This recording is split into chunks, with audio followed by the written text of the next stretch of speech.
the single goal of obtaining a 99 untrimmed Slayer cape. Along this journey, we'll be stacking everything such as reward caskets, crates, or anything that's stackable for a mass opening at the end. Join me as we go through this together. No help, no second chances, no computer. That's right, all of this will be done on the mobile app. Alright guys, welcome back and thank you for all the support so far. We are starting out this episode with the end of a fishing trawler game, which signifies the completion of the Arty Achievement Diary 1 or Easies for me, which is a huge step in any early game Ironman accounts because it gives a best in slot cape for quite some time.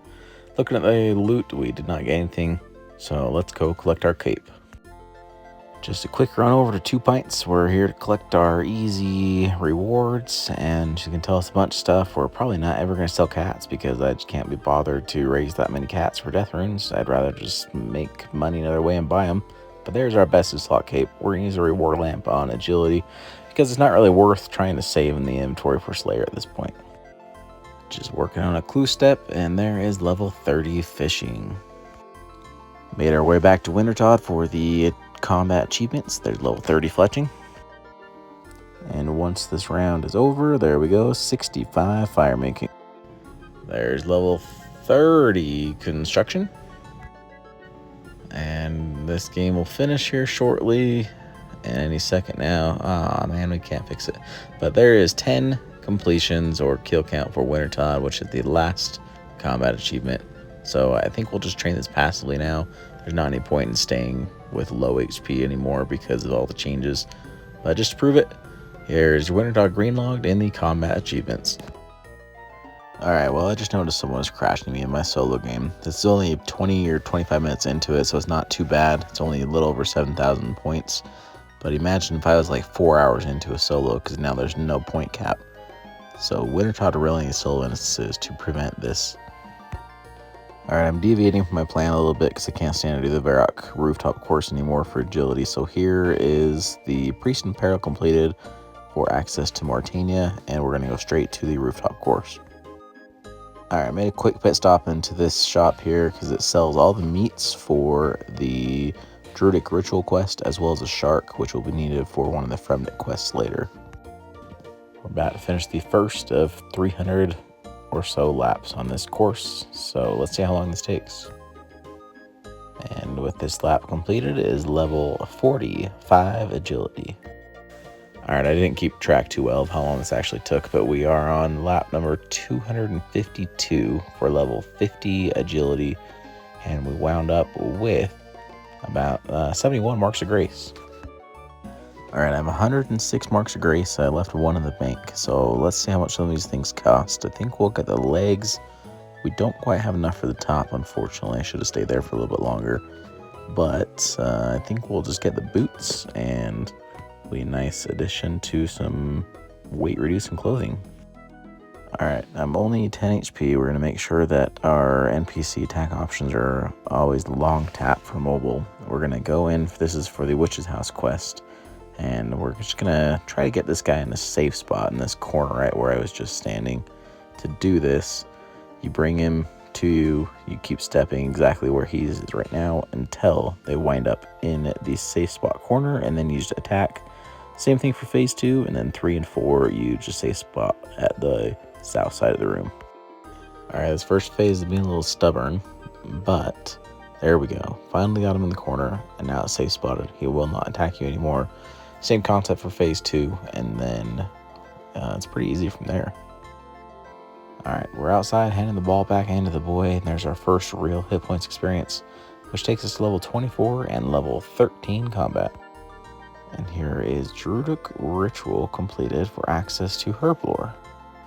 Luckily, we didn't need too much experience, but there's level 10 Runecraft.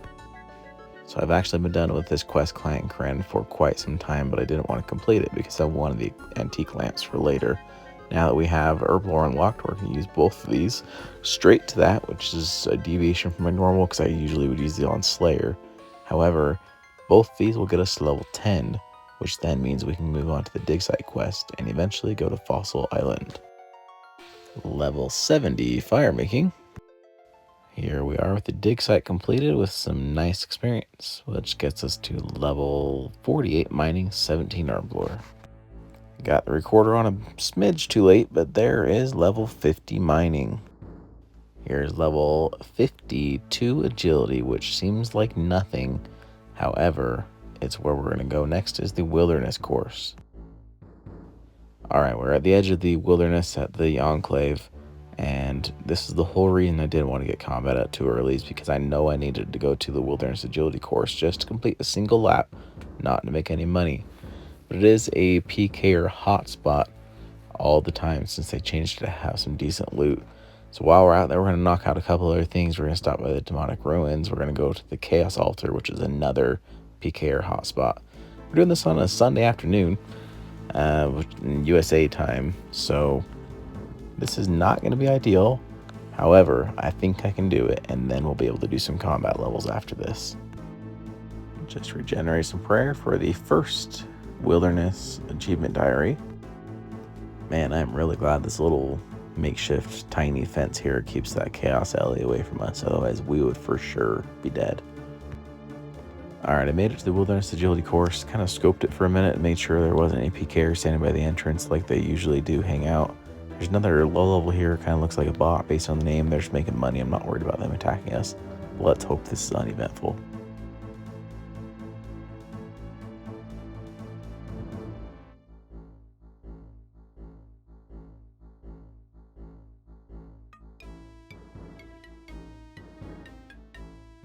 Alright, no one else logged in, luckily, and I want to get out of here as fast as possible.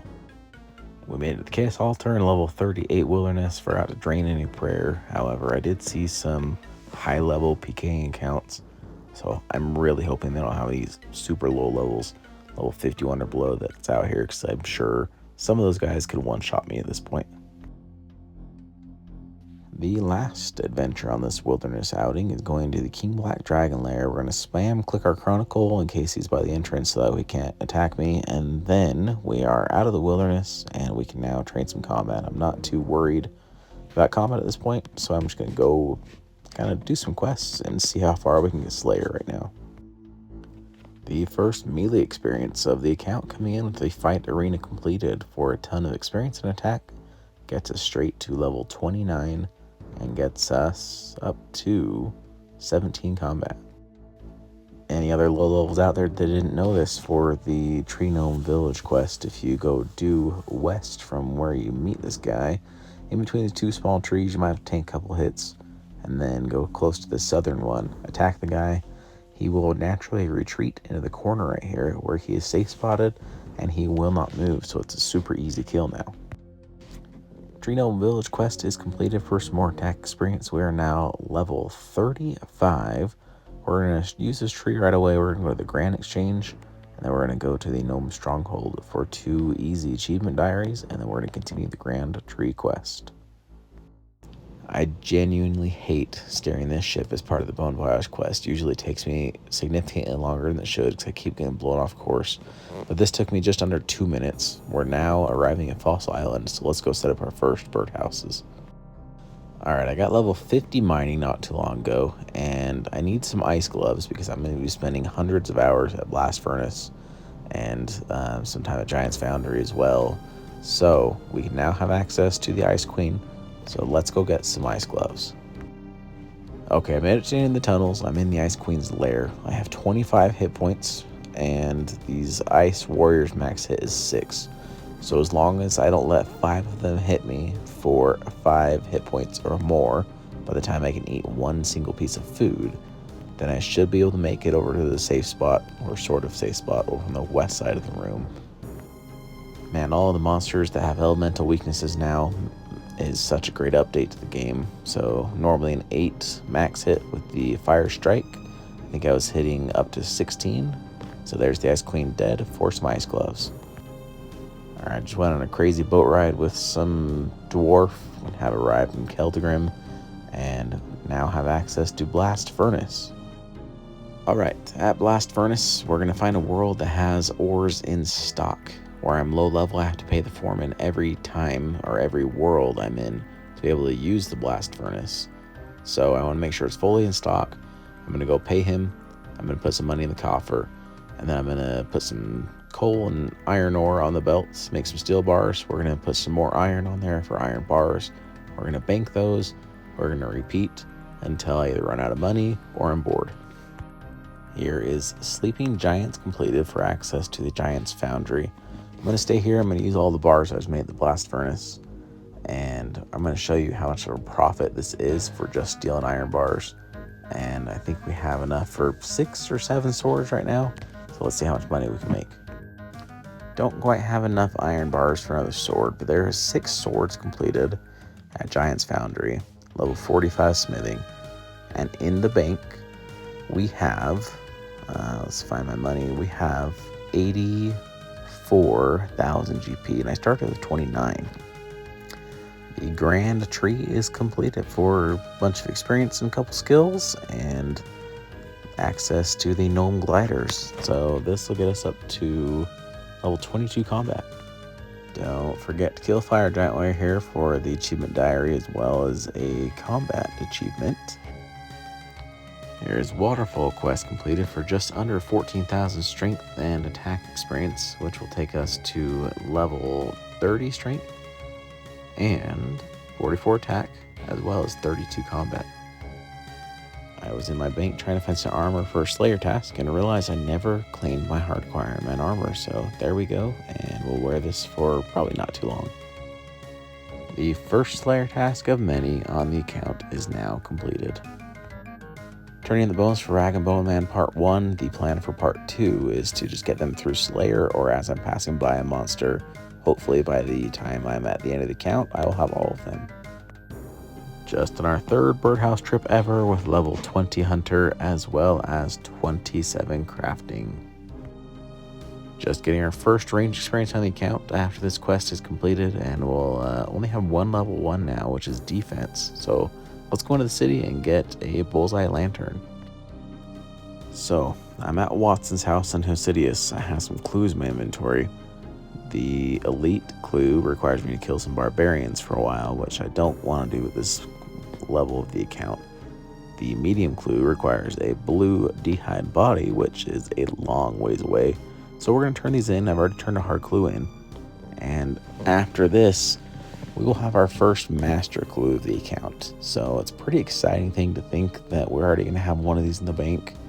Let's open this and see what the first step is. And just the Legends Guild, so it's actually not too far away. Just making the shield for Elemental Workshop Part 1 completed. Just felt like a questy mood today, so here is Temple of the Eye completed for access to Guardians of the Rift. It took probably 20 minutes of following what appeared to be bots around, but we were able to find the Soul Journey book and start the Burial Soul mini quest now. Here's quest 1, 2. We were already close by 4 quests, so this brief interruption is sponsored by the combat achievement Into the Den of Giants. 3, 4, and number 5 of all the cities of the Karen quests are completed. We're a long ways from the Kingdom Divided quest, but we now have access to every teleport in this book. I had to go to Draenor Manor for a clue step, and might as well do a couple quests while you're at it. Back at Giants Foundry, we now have 10 swords completed for level 50 smithing, and I don't know, we're just under 1,300 points or 1,200 points shy of getting the double ammo mold, so that's the goal. But I kind of forgot that Mithril was level 50 smithing and not 55 like it is mining, so got a bunch of iron bars in the bank. We're going to stay here and finish those out before we go to Myth. And now we have 5 Slayer tasks completed for the ability to earn Slayer points. I think for now I'm just going to continue with the Turiel tasks so they go quick, and then once I get my 10th one, we'll move on to someone else. It's time that I go unlock some ferrying teleports. So first and foremost is Nature Spirit, which will now give us some defense experience, which means we now no longer have any level 1 skills. And we're about to start part 1 of the Fairy Tale series, and I guess actually I'm missing something, so oh, Lost City, I guess we gotta go do that first. There it is, Lost City completed. Let's go unlock some fairy rings. Alright, I lucked out on the 3 items I needed for this quest. I needed Super Compost, which I already had, a Crust Gem, as well as Snapdragon, which I got from the Agility Arena. And it looks like I forgot a Ghost Peak Amulet, so we're gonna come back and continue the quest. Now that I'm no longer level 1 defense, I upgraded my armor to black armor as well as some climbing boots before this Tango Root fight. So I'm glad I have a little bit more defense as well as some melee strength. I think I'll probably flinch this instead of use the aggression zone method of safe spotting, and so let's see how long this takes. Well, here we are at the end of the fight. It took just over 10 minutes, but I got 40 combat in the process, so that's pretty nice that we can move on to Vanica for the Slayer Master now. Let's go turn these in, and we're going to go straight to Draenor Village and start part 2. Fairy Tale Part 2 has been started. I don't actually need the levels to get this far in the quest to unlock the fairy rings, but all I gotta do is talk to this fairy, and now we have access to the fairy rings. So I think that's probably a good place to call episode number 2 at the end. And let's go over to the bank, see kind of the progress we have, and get the overview of the account. Alright, I don't have too much more in my bank in this tab. I'll get more of this as I can start Slayer now, but 7 beginner, 7 easy, and about the same of everything else. So go to the overview here. We're level 40 combat, 803 total, 53 quests, 91 achievement diaries completed with 10 combat tasks, 21 collection logs, and about 2 days, 6 hours of playtime. So some good progress so far, and I hope you give me a comment. If anything you'd like to see in the future, hit that like button and subscribe to my channel. Thanks.